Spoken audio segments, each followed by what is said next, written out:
Pesadelos em Foco. Nos recônditos mais sombrios dos arquivos do Vaticano, guardam-se segredos que desafiam a razão humana. Objetos de origem incerta, impregnados de energias além da compreensão, repousam em silêncio, mas nunca inertes. 3 dessas relíquias, cada uma com uma história única e aterrorizante, revelam o preço de se desafiar o desconhecido. O que segue são relatos de pessoas comuns que, por destino ou descuido, cruzaram um caminho de artefatos amaldiçoados, pagando um preço que ecoa além da vida. O sangue roubado. Em 2014, Helena Bianchi, uma jornalista freelance de 29 anos, investigava o roubo de uma relíquia contendo sangue de João Paulo II, desaparecida de uma capela em Abruzzo. Helena era cética quanto a milagres, mas via na história uma oportunidade de notoriedade. Após semanas de entrevistas com moradores locais, ela recebeu uma dica anônima. A relíquia estava em posse de um colecionador excêntrico, Dario Morelli, que vivia em uma mansão isolada nas montanhas. Helena conseguiu uma audiência com Dario, que, para sua surpresa, admitiu ter a relíquia. Ele a levou a um quarto trancado, onde a gaza ensanguentada repousava em um relicário de ouro. Dario parecia obcecado, dizendo que o sangue falava com ele, prometendo poder e conhecimento. Helena, intrigada, pediu para examiná-lo. Ao tocar o relicário, ela sentiu um choque, como se algo a tivesse queimado. Dario riu, dizendo que o sangue escolhia quem podia tocá-lo. Naquela noite, Helena começou a ter pesadelos. Ela sonhava com João Paulo II, mas sua figura estava errada. Os olhos eram negros e ele sussurrava palavras incompreensíveis.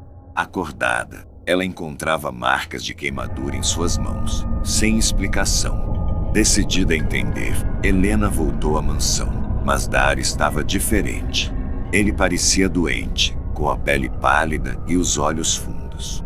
O relicário agora estava quente ao toque, e o sangue na gaze parecia se mover, como se estivesse vivo.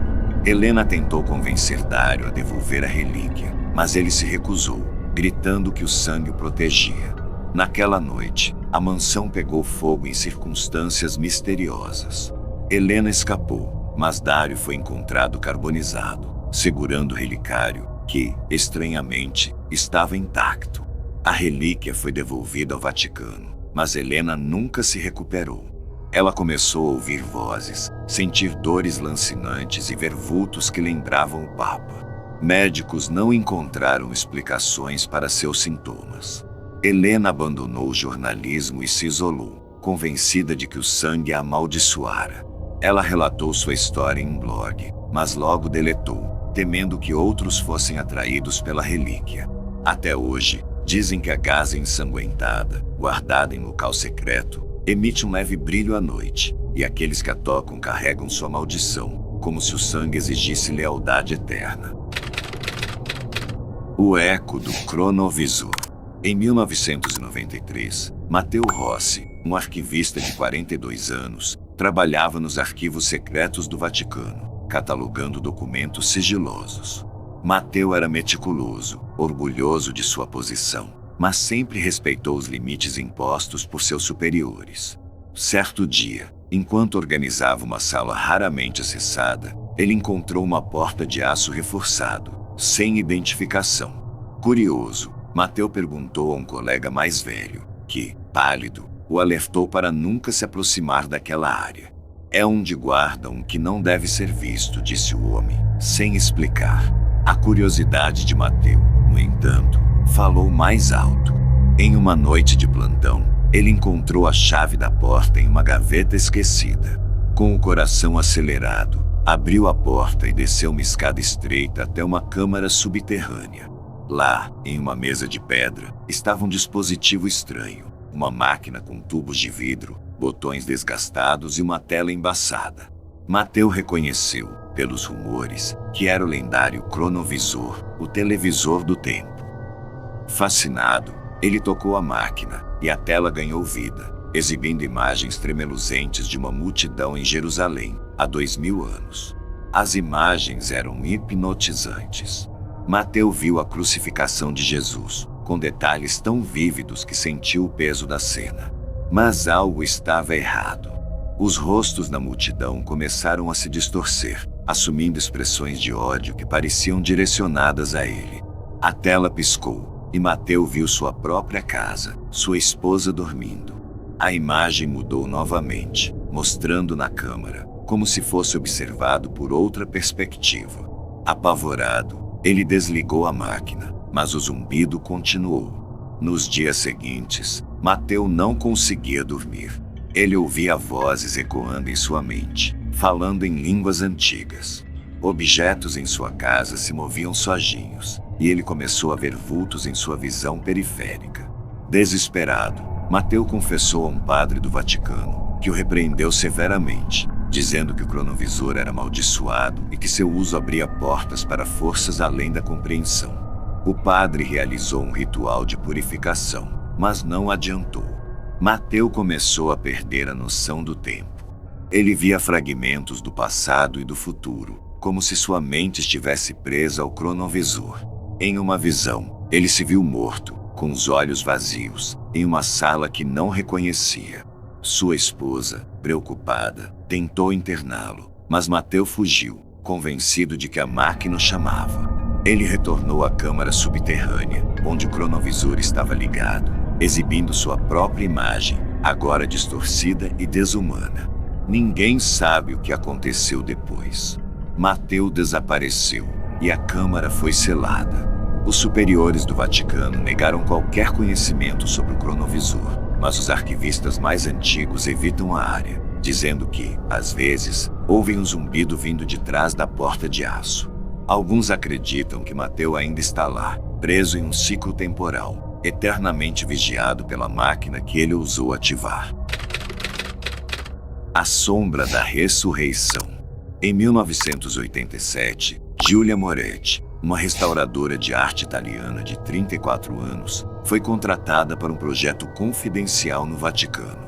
Sua tarefa era limpar e reparar danos menores na monumental escultura Ressurreição, de Pericle Fazzini, na sala de audiências Paulo VI. Giulia era uma profissional experiente, acostumada a trabalhar com obras sacras, mas algo naquela escultura inquietava desde o primeiro dia. A figura de bronze de Jesus, emergindo de uma cratera retorcida, parecia mais caótica do que celestial. Seus colegas comentavam em sussurros que a obra carregava uma aura maligna, mas Giulia, cética, atribuía isso ao cansaço e à atmosfera opressiva do ambiente. No entanto, à medida que passava horas sozinha com a escultura, Giulia começou a notar detalhes perturbadores. As formas tortuosas do bronze pareciam mudar sutilmente quando ela não olhava diretamente. Sombras dançavam nos cantos da sala, mesmo sem fontes de luz para projetá-las. Em sua terceira semana, enquanto limpava uma das figuras retorcidas ao fundo da escultura, Giulia sentiu um arrepio cortante. Um sussurro, quase inaudível, parecia vir de dentro do bronze.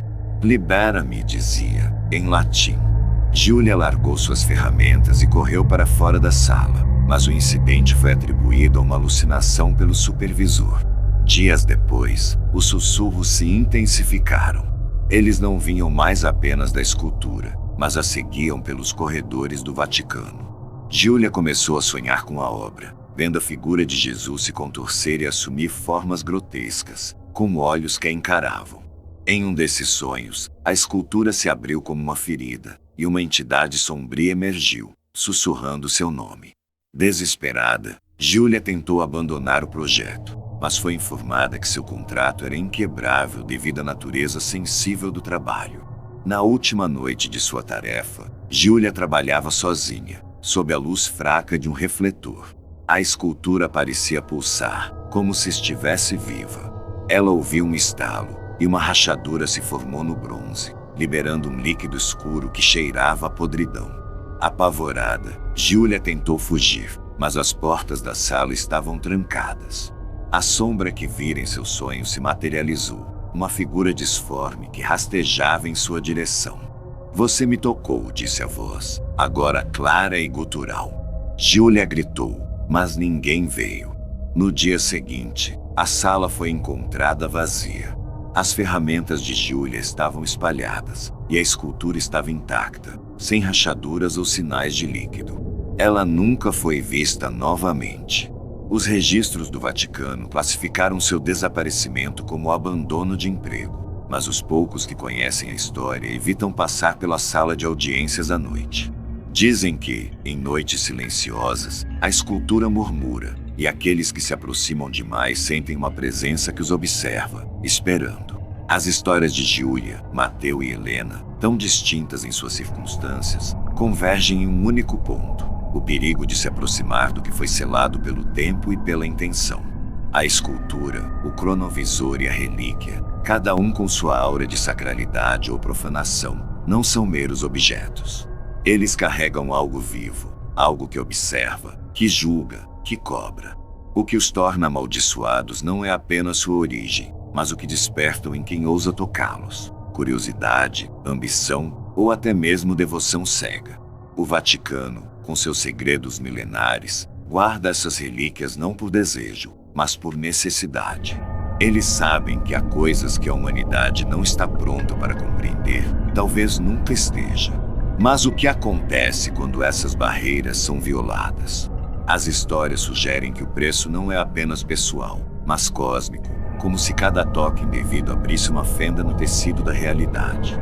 E se esses objetos não forem apenas amaldiçoados, mas sentinelas de algo maior, algo que espera, pacientemente, por um erro humano? O leitor pode se perguntar: e se eu encontrasse um desses objetos? A tentação de tocar, de saber, é quase irresistível. Mas, ao fechar este relato, reflita: há portas que, uma vez abertas, não podem ser fechadas. Há segredos que, uma vez conhecidos, não podem ser esquecidos. E há objetos que, uma vez tocados, nunca mais o deixam.